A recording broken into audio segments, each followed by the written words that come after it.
You want something? All right, so I'm stuck in the tiny little hole. I've got this back in. I've got my fiberglass done, and then you can see the sound down on top of that. So everything fits in there neat. Probably gonna drill a hole. I cut that little access out right there. That's where I'm gonna put my drain for the new pan that I did, and the other pan is directly underneath me. That little white thing that I gotta still drill a hole for, but I've cut that out as well. But I had to drop this in to make sure that it fit properly. So I was just telling Matt about electrical, and so I thought that I might go over that before I put this panel back. I just rewired this thing. So this cable right here that goes up to here, that's our signal cable that goes to our control panel that we use to go up and down. But more critical is this panel right here. So the green is obviously my ground, then I've got an orange and a white and L1, L2.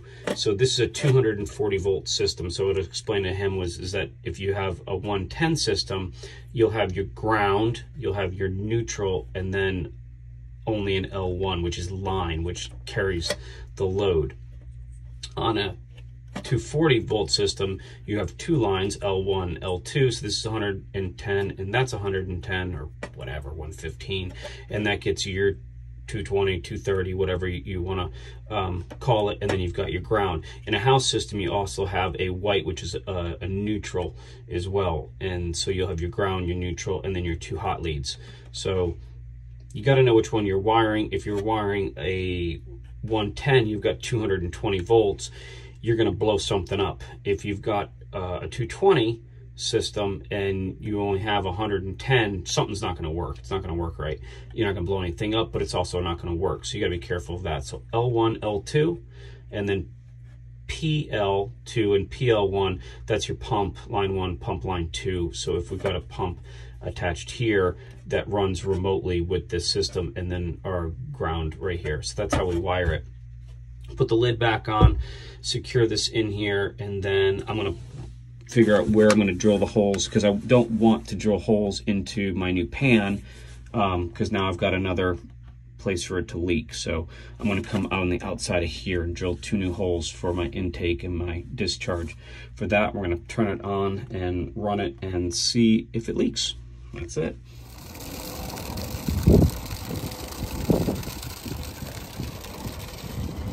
Yep, chilled water. And now it got windy. I'd prefer not to.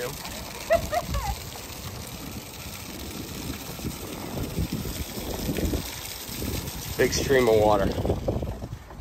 And the bow is also plugged, so I'm gonna, oh, that one's almost empty now. Alright, it's too windy to try and grab this thing now. I've got to go do a lesson, so yeah, let this drain.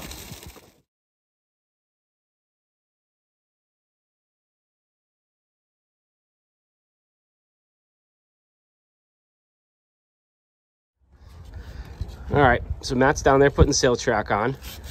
I got Abby hanging off an edge here, sanding all of the You didn't give me the grinder. I showed Abby how to use a grinder today. I'll show him. This big grinder right here, OSHA approved without the cover on it. So she learned how to do that so she could grind out all the caulk, because we're redoing all of this brow right here, sanding it down, prepping it, and then ferret, prime it, paint it. And then we've got to do all of this next and everything else. So hull's almost done. Getting all this trim done. We got a lot of work. This is all old teak and a lot of it's rotted away, so we're gonna have to cut it out and then redo it. So that will be part of tomorrow's project. We got crap all over the deck. And then I started this morning. I ground down all of that. I used the big 60 cut disc, and I had it painted a couple years ago and ferreted out, but the water got underneath it, so I'm going to pull it. I have this up, I got to get this out and then pull this out. I'll be able to do the other side just like that. Really wet, turns to like a fine paste almost when I sand it. It's like just like a powder. So this has got to get dried out. But I'm going to sand it down. It looks much better now, and I think I'm going to varnish it. We'll see what happens. And then the bowsprit here is all prepped for primer and paint. So today's projects. Right, Matt? Okay, so, hey, Matt. So we were going to go back this morning to work on Southern Comfort. Got a bunch of stuff going on there before season, lots of fairing, painting, and all kinds of stuff. So my truck was loaded up with all that stuff, and then I got a phone call at 8 o'clock in the morning, and we made a left instead of a right, and now we're back on board Kiva. So today's job is we've got to get this entire turbo and that entire turbo out. And again, like I said in the last video, we've got to drain all the coolant, or at least the coolant down to here, out of it, so it doesn't spill all over the place. And yeah, get the oil lines here. And this is the one that he was having a problem with, and we were just looking at it. And if you look real closely inside of here, that doesn't look very good. Now, this thing spins, I think, at like 40,000 RPMs or something ridiculous speed like that. And that entire blade, which is extremely heavy, is actually bent right over. So he's wondering why you couldn't get up to speed on that, and that would be the reason why. And notice this big chunk of carbon out of here. So my guess is that that blade right there hit this big pile of carbon and nicked it and basically sent this thing grenading.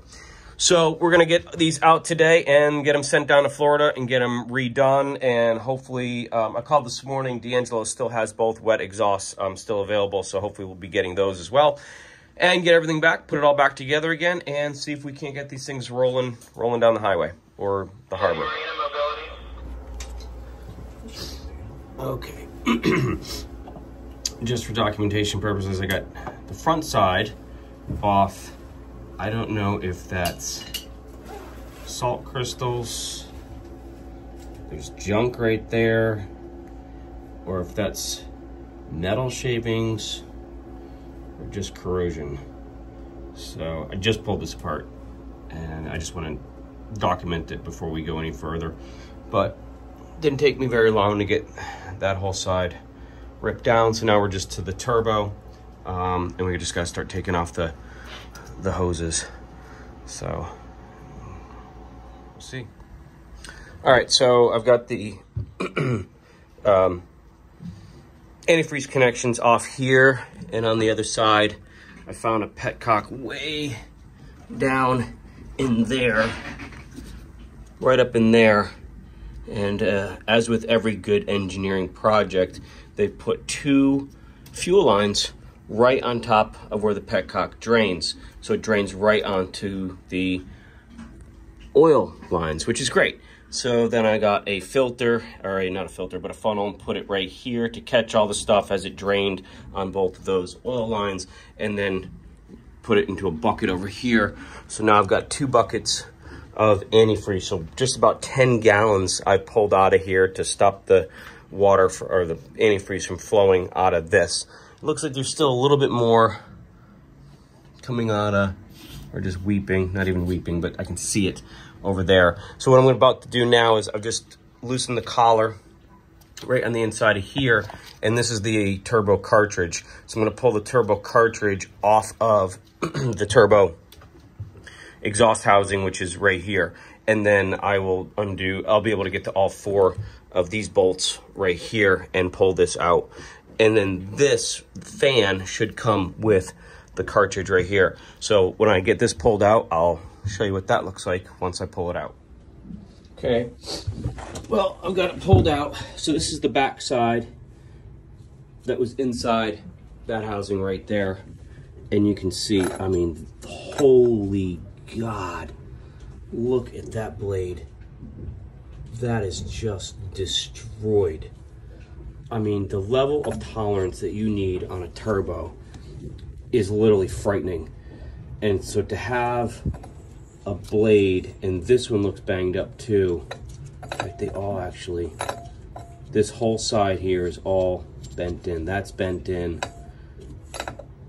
Wow, that's really bad. I'm honestly surprised this thing hasn't grenaded, like literally just shredded apart. So this definitely needs to go back down to Florida for service. you know, I don't want to say anything about anybody else's work, because we all make mistakes and we all do Friday afternoon jobs. But, you know, the thought process was we couldn't see, once we pulled the turbo out, what was going on. I mean, you can clearly see, even if I had that blocked off, it's really pretty easy to see the amount of rust and soot and buildup and everything that was in there. So they definitely should have known. So now that that is off, that's the cartridge. So we're gonna send that back as well. But this is also got to get sent out or back or replaced because of the back side. So now I can get to this bolt and that bolt pretty easily, and then pull this out, and then we'll go do the other side. All right, we got this thing out. Look at all the carbon on here. Really kind of banged up. And then here is the exhaust. Lots of carbon. Yeah, so just lots and lots of soot. I mean, it's a diesel. Not too bad, but it's got, I mean, it's not running properly. And I'm guessing it's, part of it is the turbo that is really, I mean, once you take this thing out, you can see, just as I spin it, how bad the blades are. I mean, it is, like, I think every single one of these blades has been compromised. I mean, look at that blade, the one next to it. Yeah, I don't know how this thing just didn't absolutely grenade on itself. And I got both D'Angelo exhaust elbows out. They still have them in stock, so we'll see. But we're gonna pull this out, and this needs to get new or remanufactured. I don't know what they're gonna do with it, but we're pulling it. It's gonna get sent down to Florida tomorrow, which is why we're doing a rush job to get all of this done and out. So we've got this one almost prepped and ready to go. And then, yeah, we'll pull that one too, and then we should be good to go. Okay, so Hannah's gonna come help me pick this thing up. So as you can see, this thing is also toast as well. Really bad. This side is the starboard side. Wasn't as bad as the port side in terms of the actual turbo being screwed up, but yeah, there's a lot of work that needs to get done on these. Probably just get replaced. So we'll ship them down to Florida, and like I said, we were supposed to work on Southern Comfort today, and ended up on 48-foot Ocean. So that's what happens. But everything's out, ready to go, and at least we've made progress on this project.